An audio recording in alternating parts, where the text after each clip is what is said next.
Well, good morning, good afternoon, and good evening.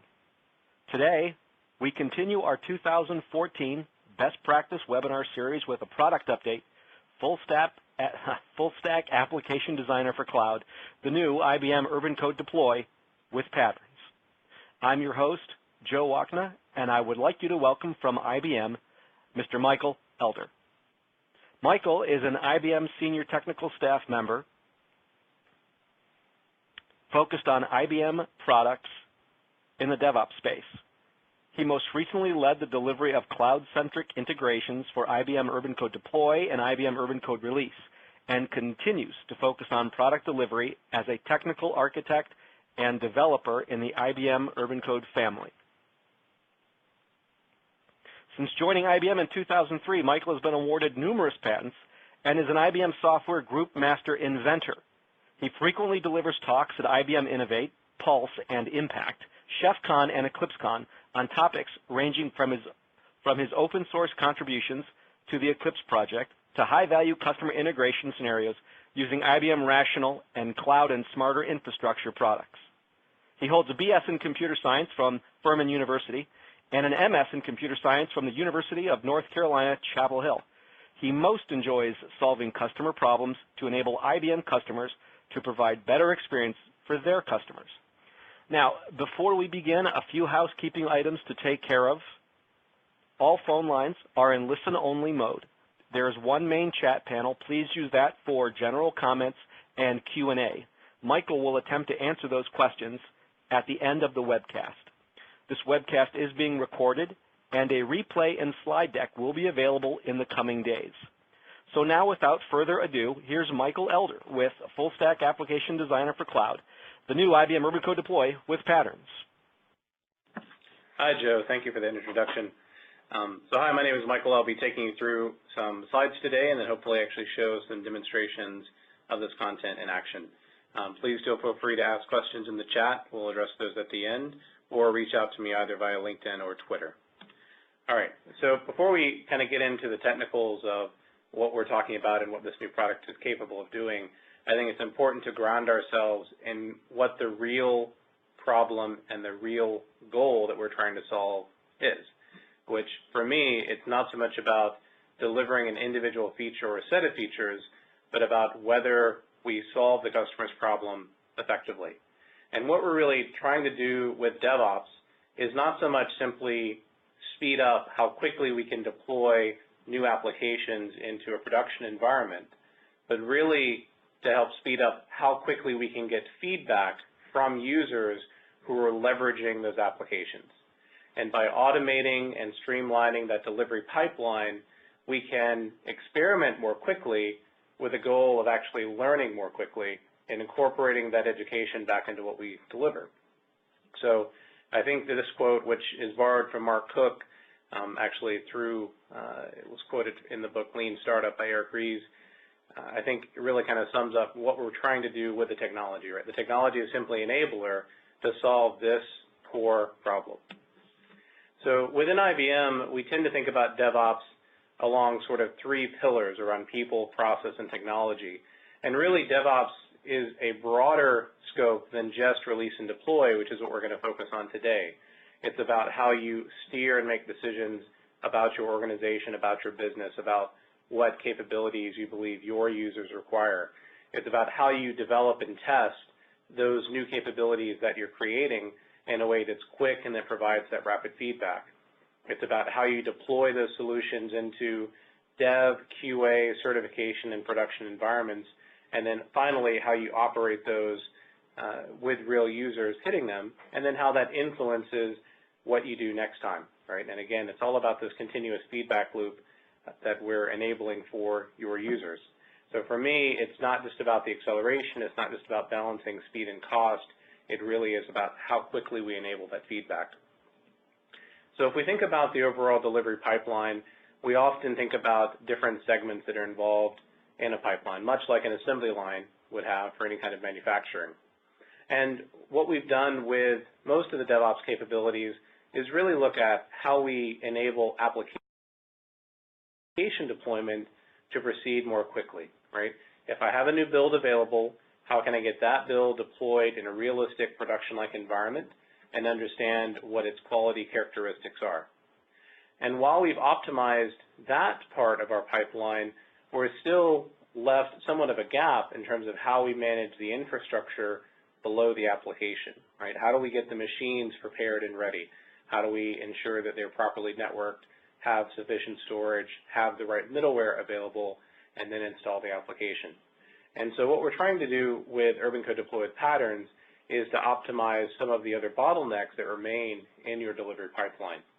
And so that ultimately we synchronize and optimize each stage of the pipeline to get your maximum throughput. If we look today at the various stages of a life cycle of the application, we think about development, build, deployment, test, and release, and we have various products today that help customers do this, whether it's improving your agile development practices, whether it's building your continuous integration, whether it's deploying into production-like environments, testing those deployments, and then actually managing across many releases or across many applications. We have tools and capabilities today to help customers with that. But what we're finding is that customers are beginning to use more virtualization for that deployment step, and they're not necessarily enabled out of the box to do that as efficiently as they can. There's often still this process of submit a ticket, an operations person will go and then create a virtual machine, configure that virtual machine, perhaps working with their colleagues, and then turn that environment back around to the requester.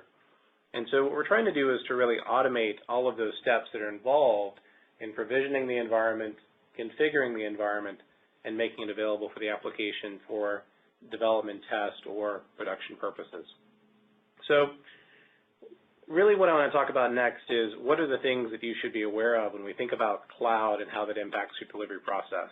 What are our clients talking about? What are they asking for in terms of the capabilities they require in order to do this? How do we balance different layers of the cloud technology? You've probably already heard about terms like infrastructure as a service, platform as a service, and software as a service. Which of those are going to play a role in your development and delivery lifecycle? And then where do we, IBM, stand on particularly infrastructure as a service, right? We can talk about platform as a service as well, but for the most part, I'll kind of stick to the IaaS layer for this conversation. So when we talk to customers, we see several trends emerging. In particular, we see this trend towards more full stack engineering, being aware of not only the application layer, its configuration to the middleware, but also how is that middleware set up and configured, how are my operating systems set up and configured, how is the machine created, how is it networked, and how is storage attached to it. So we see this trend towards looking not only at the very top layers of the cake, but actually looking at the entire thing in a very holistic manner. And the challenges here are that often each of those different phases of setting up the OS, the networking, the middleware, the databases, involve different roles, different people, right, that we have to coordinate into delivering this one sort of value, one service to their end users. And that's becoming a challenge just because of having to coordinate each of those manual tasks. With DevOps, we see a trend towards those tasks becoming more automated and those roles morphing from a sort of manual sysadministrator role into one that's actually more like a developer, where the value they bring on a day-to-day basis is more about the content and the automation that they define and they create, and how that content then helps feed the overall lifeline of the business. The other thing we see is that, okay, if I think about an entire stack, it's not enough simply to be able to provision the entire stack from scratch. I also need to think about how I manage it, whether I want to update an existing one in place or whether I really do want to create a brand new stack in my cloud environment. And so really this is a balancing act between, to some extent, how customers want to adopt cloud. They often have traditional hardscape environments that they set up and they manage for some long period of time. The environments take on data, take on out-of-band configurations. They become these sort of specialized things that we hold on to because we're afraid that we can't recreate them. When we bring technology like Urbancode Deploy with patterns and enable customers to recreate that environment in one command, there's still that cultural aspect of wanting to hold on to it. And so what we see is that many customers, while they're leveraging cloud to improve their startup cost, right, their sort of cost of entry of creating a new environment, deploying new applications, they often still want to hold on to that virtual environment and use it like they had before. So that may mean that they keep it up for 3 months or 6 months or longer. And so they really want to be able to update that in place. So that might include adding more virtual machines that are considered part of that logical environment, or changing the networking, or changing the storage, really managing that from more of a software-defined kind of context, right, where all of the behavior to update the environment is actually done through a set of API calls. The other third challenge that we see is many customers, particularly our traditional enterprises, are just now coming around to using what we think of as true cloud, right? If we go back a few years, we've seen virtualization be applied in a number of ways throughout almost all industries, but ultimately the way in which users, in this case I'm thinking about developers and testers, consume that virtualization is still a relatively manual process, right? You file a ticket, you wait some period of time, and then you get the benefits of that virtual environment. And so the way that cloud changed that story is that it really began to put the power of on-demand self-service in the hands of those users and enabling them. And so really what we're trying to do here is understand how customers want to adopt cloud. And because it's still new, because it's so relatively young as an overall discipline, there is this fear that customers are going to bet on the wrong cloud, right? They're going to choose one cloud technology that doesn't become mainstream, that doesn't actually sort of, quote, win the game. And so we see this desire that whatever cloud technology they leverage, they want to leverage it more like a utility, like electricity, right? I don't really care which provider gives me electricity. It always comes in the same sort of way, or plumbing. And to some extent, cloud is viewed in that way, right? So what we're trying to do with Urbancode Deploy Patterns is to help customers enable that portability so that regardless of how they define a workload, it works across multiple cloud environments. So another way to think about the different layers or the different kinds of cloud that you can leverage, we can think about traditional on-premise applications that are hardscape, and I think about hardscape as physical systems. You go through a capital acquisition process, you buy hardware, you set it up, and then you configure it. So we have seen this trending towards infrastructure as a service, which now allows you to configure the virtualization, server, storage, and networking through API calls. I can script the creation of those objects that before were these physical things I had to go and install into a data center. And then finally, we see this evolution of platform as a service where you can create applications extremely quickly and deploy those applications into a fully managed environment. Now, really, when we think about infrastructure as a service or platform as a service, we often hear them spoken of as these two different things, right? I'm going to either do IaaS or do PaaS. And I think for me, what I've seen at least with customers is that that's really sort of a false dichotomy. In reality, we see customers using a selection of capabilities from an IaaS layer or a PaaS layer based on the level of control and flexibility they want. So it's much more a spectrum of moving from higher cost of ownership, higher levels or opportunities for customization, to lower costs of ownership and faster time to value. And really, I think what we believe right now is that most customers are really kind of looking at this IaaS layer because it represents sort of a bridge where they get some advantages of a true software-defined environment, being able to simply create a virtual machine simply by calling an API, right, versus before where they had to do the capital acquisition. And so what I'm going to focus on for most of this conversation is really in this IaaS stack. If you are more interested in the PaaS layer, we still can leverage and manage applications deployed into a PaaS environment using Urbancode Deploy, but I'm not going to talk about that as much today. I would encourage you, though, to go take a look at what we have around IBM Bluemix, which is our platform as a service offering that's publicly available for customers to use. So when we think about IaaS, we primarily at IBM have chosen to invest in OpenStack. OpenStack is a vendor and community-led project excuse me, that focuses on standardizing the API that's used across each of these layers of software-defined environments. So compute, storage, network, as well as how we orchestrate those pieces into one unit of deployment. So how do I run an application? Well, I must provision these 3 virtual machines. I must attach to these 2 networks. I must attach this storage to those machines. I need to install these components on them. That sort of unit of management we typically call either a stack or an environment. And in fact, the HEAT project, which is one of the projects in OpenStack, is focused on how that problem works. And so we actually, within Urbancode Deploy Patterns, have built on the HEAT engine. So we're not restricted to OpenStack. We actually do already work today with Amazon, and we're looking at support for other clouds on our roadmap. But OpenStack is sort of our primary target for most of our customers that are deploying cloud internally. If you come to IBM and you say, I want to deploy a cloud, we're going to work with our IBM distributed version of OpenStack that comes with full support from IBM. So within OpenStack, I mentioned briefly this notion of this HEAT subproject. HEAT is actually a technology that has a couple of things going for it. It's community-driven, right? IBM invests very heavily in the open and community-driven processes. We've done that for over a decade, going back to Apache, to Linux, to Java, to Eclipse.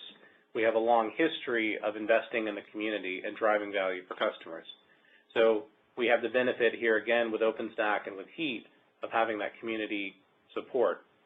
The other thing about HEAT that's interesting is it defines a very simple to read, sort of human consumable text format to describe how different pieces of an application come together. And it started out primarily looking at simply cloud resources, things like your images, your networking, your storage.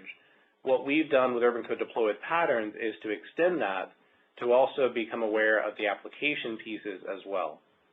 And that's how we enable full stack engineering. We'll see some of this in demonstration form in just a few moments. So how does this new technology impact what you do today, right?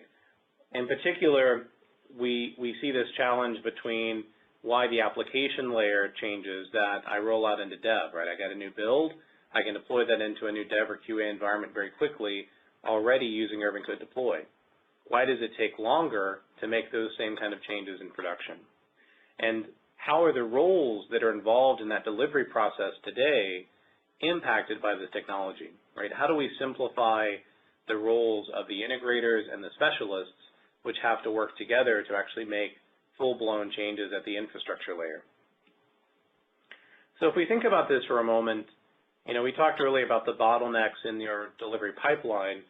If we think about application changes, we typically are in a mode today with agile development where application changes are typically small, incremental adjustments to something that's already there. They're easier to make. It's faster to kind of experiment and debug problems. When we start to think about infrastructure changes, like simply bringing new machines online, we often see those as larger changes that inhibit our speed, right? How quickly we can get new machines added to the environment and get them configured. That's often still something today that takes more time than we need it to. And so that's a bottleneck.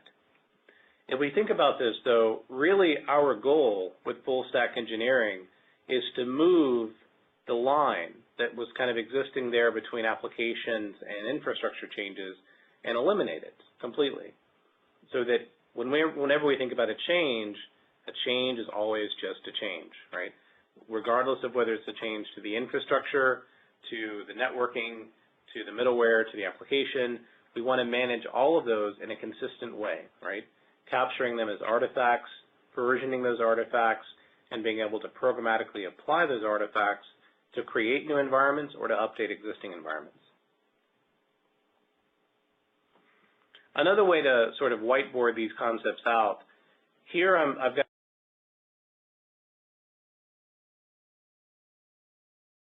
a picture. codes that are involved and the objects that are involved. So if you think about things above that line, right, so here I'm thinking about the sort of magic line where the roles from the development team and the role of the operations team begins to blur, and eventually the operations team sort of takes over, right? Today, almost every customer we've ever dealt with has this concept, right? There's some place where development stops configuring and operations begins configuring, and maybe higher or lower in the stack, but it's always there. And so we think about developers and testers making these sort of smaller iterative changes to the application layer. And we think about our integrators, which help pull together our specialists and make changes across either our platforms, our middleware, or the compute network and storage. So for example, a specialist here would be someone who perhaps is a database administrator or a network engineer. An integrator might be someone called a solution architect or an IT architect. And today, those integrators have to work with multiple specialists in order to achieve that goal. So they tend to have knowledge that is broad but not very deep, and specialists have knowledge that's very deep but rarely very broad, right? Database admins know about databases, they don't typically know about detailed network config. So what we're really trying to do with patterns is to break that line down and to begin to enable these roles to capture their expertise in the form of a full stack blueprint. In this case, we've chosen to base the format of the blueprint on a format from the OpenStack Heat project that allows us to sort of capture this as a very simple text document. And within that document, we describe compute resources, network resources, storage resources, and we describe platforms and application components using technologies you may already be familiar with Urbancode Deploy. And so now, specialists and integrators have the opportunity to capture their expertise in these documents and perhaps compose or sort of integrate the documents together without having to have lots of manual activities that are in the sort of ongoing manual configuration problem. Instead, if I need to make a change, I make it to the artifact, I test the change locally, and then I promote it to the next environment. Once we begin to capture our entire stack as a blueprint, we can now think about deploying that into a cloud environment used for dev and test or a cloud environment used for production. And in fact, generally, even though your QA or your certification environments may be smaller than production, there's generally a similarity between them, right, that you can parameterize. So I may run a 32-node cluster in production, and for QA, I only run a 4-node cluster. That's a parameter that you can actually make a configurable item in the blueprint itself. Or I may want to deploy and test onto machines that have a smaller amount of memory or CPU, versus in production, I want them to have as much memory and CPU as they can. That's, again, another example of a parameter that I can make available to change in the blueprint, where the actual contents of the blueprint still really capture the structure of how that application is configured. So once we begin capturing blueprints, we can start to think about how we version them and treat them more like source code, how we apply those changes to our existing environments, how we can validate any changes at the application, the middleware, or the infrastructure layer with a fully automated deploy and test strategy. Right? I can stand up an entire system, I can run regression tests against it, and then bring it down. And that pattern is sometimes referred to as a canary pattern, simply because it's sort of mimicking this behavior that used to be the case when we had miners that would go down into the earth. They would sometimes encounter noxious pockets of gas, right? That would be a health risk. And so often canaries were brought in little cages, and as soon as the canary fell over, it was a sign for everyone to get out, right? Bad for the canary, but good for the miners. And this kind of pattern, we often think about, we want to deploy each of the changes that are coming in, right, as soon as we can, in order to validate whether that change has caused a problem, whether it's caused a regression or introduced some other issue. So that actually enables you now to do that not only for just the application layer, but for all of the infrastructure changes as well. And so hence you can verify the entire stack way before you get to production. I talked earlier about this notion of configuring the blueprint so that I have maybe a different size of machine or a different number of machines in a cluster. We can think about that as this configuration, right? Parameters that are supplied when we deploy the blueprint. And what we've done to enable portability allows you to capture those differences, the particular values of what image to deploy in Cloud A versus Cloud B, as files, as artifacts, just like we have done for blueprints. So this enables you now to capture a blueprint that works at each stage of your pipeline, but also store the configuration that is used to deploy that blueprint for QA, for CERT, or for production.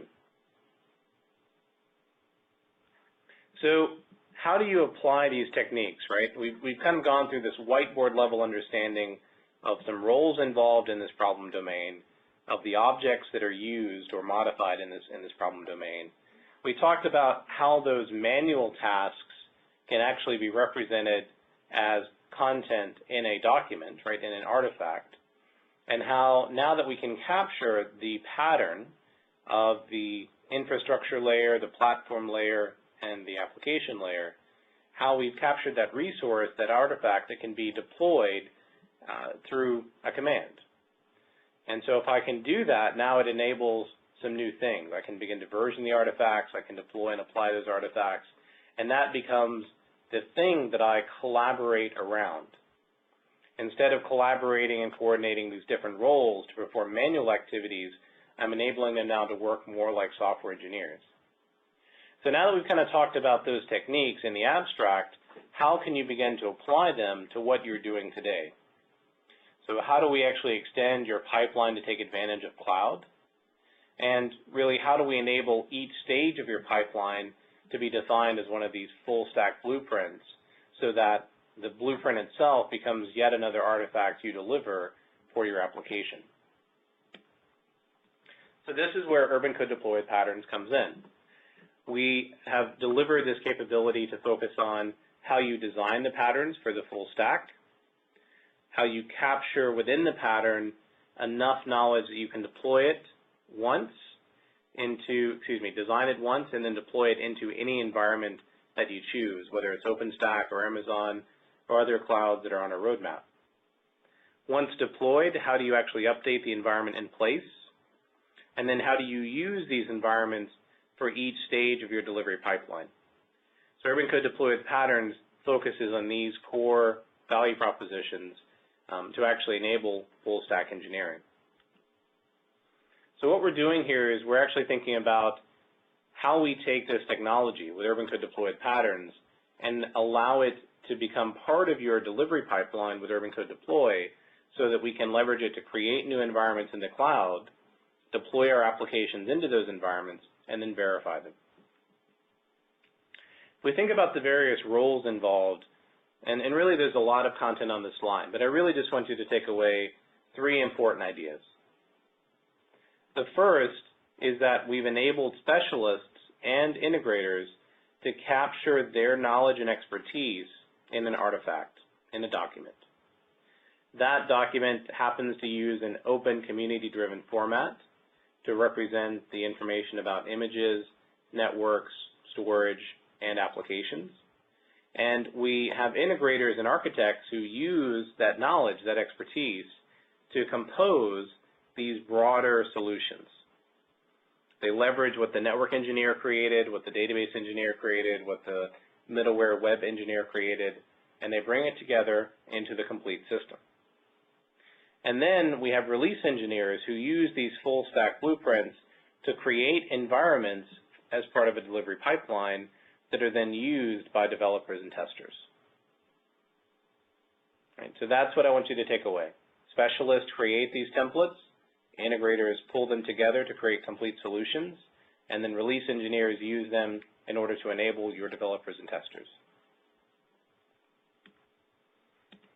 So if we actually look at some of the screen caps here, and we'll see some of this as well in the demonstration in just a moment, But the net here is that we have introduced a web-based editor for this OpenStack format. It enables you to work with various templates and blueprints in a sort of file-based metaphor, with this notion of collaborating around the components from Urbancode Deploy, the compute layer, right? So these are images coming from your cloud catalog, the ability to define or reuse existing networks, to define or reuse storage, and then to associate the proper amount of security for each image, and then even reuse and compose blueprints to create a complete solution. So this editor becomes very easy to use for both your specialist and your integrator roles. What we tend to see is that roles that are more broad tend to like a big picture view and tend to work very well with diagrams. As soon as we get into roles that are more specialist-centric, they typically like source editors because the configurations they deal with on a regular basis typically are represented as text. And so we've also enabled not only the diagram-centric view, but we still expose in a very first-class way the source view as well. So this actually is an example of the OpenStack heat orchestration template format, or often abbreviated the HOT format. You may have seen that acronym earlier in the slides. This is actually an example of it. So HOT is based on YAML, right? YAML is this sort of basic key value pair separated by colons. If you're familiar with JSON, you can think of YAML basically as JSON without all of the quotes and all the syntax around it, but it's got the same basic notion. And so here we've actually described a compute image that's going to be instantiated to create a running virtual machine. It's attached to a network. It has a particular flavor. So a flavor describes the amount of memory, CPU, et cetera, that's associated with it. It's tied to a particular image in our catalog. It's associated with a certain SSH key, which is configured when the image is booted so that users can log in. And then we configure the Urbancode Deploy agent as part of the install process for that machine, as part of the activation process, so that when it comes online, it's immediately available for use inside of Urbancode Deploy. Within OpenStack, we often talk about compute, network, and storage because of the projects that define those APIs, right? They're independently managed. In this case, compute is the Nova project, network is the Neutron project, storage is the Cinder project. Within Urbancode Deploy patterns, we actually tie into each of these REST APIs from your cloud provider to make those resources available to you as part of the design. So I can drag and drop what virtual images need to be part of the pattern, what networks and what storage need to be available as well. Now, that helps you with infrastructure design, but really we're focused on full stack. So in addition to these three kinds of resources, we also support the components that are available inside of Urbancode Deploy. So these components can be placed into your application template and deployed and set up from all the way down at the compute layer to your actual running application. All right, so let's take a look at a brief demonstration of the actual web-based editor deploying a template into the cloud. And so for this, I'm going to use a time-lapsed video, but if we have questions at the end, we can also jump into a live environment as well. So here first, we go into Urbancode Deploy patterns, and we find the blueprints and our environments available to us. We can see that file-centric navigation view on the left. The diagram editor is showing us we have a network, 2 virtual machines, each with 1 component. And again, these components are actually coming from Urbancode Deploy. So the same set of components that are available in UCD based on your permissions are available to us in Landscaper. And each of these compute, network, and storage drawers are provided by your cloud environment. The components have actually been extended. We've created new types in the heat layer for Urbancode Deploy components. That's a technical issue that isn't really that relevant here, other than to say that we've taken what's provided by the community and we're helping to add value and differentiate what we can do above what's available in the open source. So here we'll provision the environment with a few parameters. When that environment comes online, it's actually going to end up creating a virtual machine installing the agent onto that machine, but it's also going to configure Urbancode Deploy to be aware of that new environment. So in this case, each of these virtual machines will take 2 to 3 minutes to boot up, to install the agent, and then we'll see those come online in a moment. In Urbancode Deploy with patterns, we can see that new environment that was defined, and we can see what virtual resources, what cloud resources are associated with it. In particular, what machines and their IP addresses, what components, and then if there's any relevant links as well, they're embedded here for convenience. Back in UCD, we'll see here in just a moment these agents coming online, and once they're available, we'll actually initiate the component deployment to actually run our application.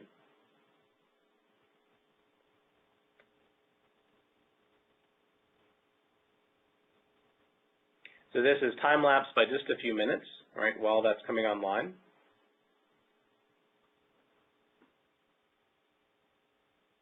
And then here we'll actually see one component has been deployed on one node. The second instance of that component is being deployed to the second node. And that's what that 2 of 2 compliance means. And so here we can actually see the dev01 environment, the 2 nodes that are deployed, and the version 2.0 of our component that was deployed into that environment. All right, so that's great to be able to do that design. How does it now extend into Urbancode Deploy? We saw that it actually created environments in UCD, but what we've heard from customers sometimes is that they don't want developers to have that level of visibility and control. They don't want to expose those design capabilities to developers. They want to restrict it a little bit. So Urbancode Deploy already focuses on managing different stages of the pipeline, managing the deployment and verification of your apps.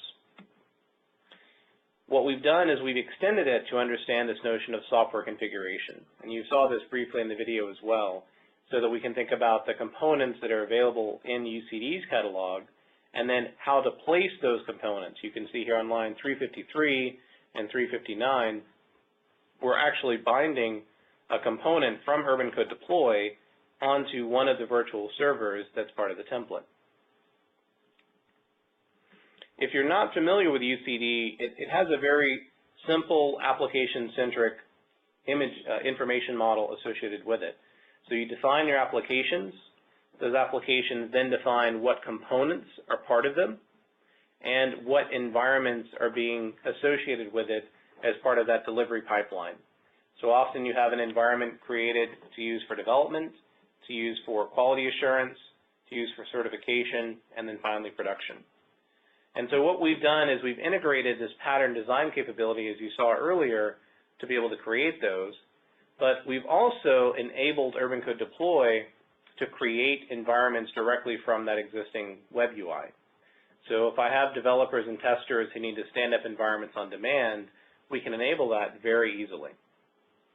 So when a developer or a tester creates a new environment, they have access to the templates that are available in patterns. They have the ability to pick what version of the template to deploy, and they have the ability to select or provide values for any parameters that are exposed. So this is a point of control that an operations team may choose to only allow certain things to be configurable or to open it up completely. Right? They have some flexibility and choice there. And the developer then has access to those properties when they actually go to use that template to create a new environment. So let's take a look at what that looks like coming from Urbancode Deploy, deploying an instance of the same blueprint. So from UCD, we create a new environment by selecting the Create New Environment action. But instead of kind of just following through and creating the metadata, which is typically what has been done for UCD in the past, we actually select a blueprint and then supply a set of parameter values for that blueprint. In this case, the only parameter exposed is what network to attach the nodes that are provisioned for that topology. So here we can see the new environment come online. We can see that it has the special icon to indicate that it's a cloud environment. And we also have a link back to the blueprint that was used to create it. And what's interesting here is that we also have this notion of updating the environment from an existing blueprint. So as we change that blueprint over time, we actually can go and apply those changes live to that running environment. So again, here back in Urbancode Deploy patterns, we can see the virtual cloud resources that are associated with dev02. And like before, we provision new virtual machines. The agents on those machines are being configured, and when they come online, we'll then deploy the components onto those relevant machines.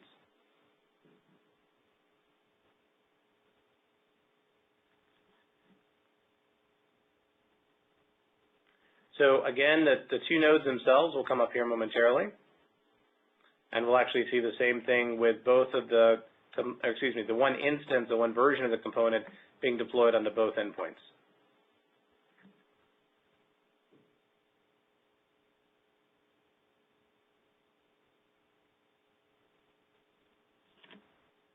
And then we'll refresh right here at the end to see them both go compliant. All right. So that's how you can leverage technology in a very simple way. Particularly if you're already using Urbancode Deploy, you can leverage all of the same automation for those components and begin to complement it by extending that reach into your cloud environment. So that's well and good for managing a cloud, whether it's on-prem or off-prem. How do you deal now with the notion of cloud portability? I actually want to create templates that not only work against my internal OpenStack cloud, but also that work against my SoftLayer account or my Amazon account. So what we've done is also extend the heat orchestration template language or HOT format to understand other kinds of clouds than just OpenStack. By extending the format, we've enabled the heat language to actually describe Amazon images, Amazon networking, Amazon security in such a way that we can describe one template that works across both clouds. So let's take a look at that in action. So in this example, we're going to see the templates as we saw before, but we're also going to see this notion of the template configuration, which we talked about in the slides earlier.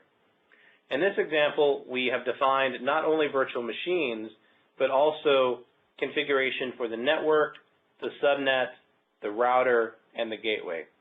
And so what we're really going to do is create the entire networking domain in our software-defined networking layer within OpenStack, and then we're going to take the same template and go and apply that to Amazon as well.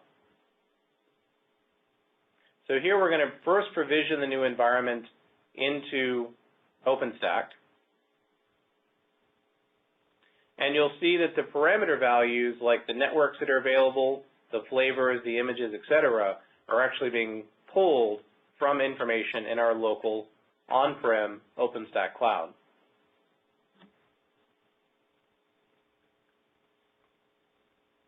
So while that's running, let's now go and provision the same environment for Amazon. Now, just to show you there's nothing up my sleeve, in my Amazon console, you'll see a couple of network environments defined, but we're actually going to define a new network environment. So 172.50. We'll pick our Amazon configuration and notice that all of the parameter values are now being read from Amazon. So the flavors and the images and the network IDs are actually coming directly from Amazon now. Now when we provision, we're still going through the OpenStack heat engine, but it's now talking directly to the Amazon API to create my network, my subnet, my router, my gateway, and provision a virtual machine. So here we can see the new network that was created.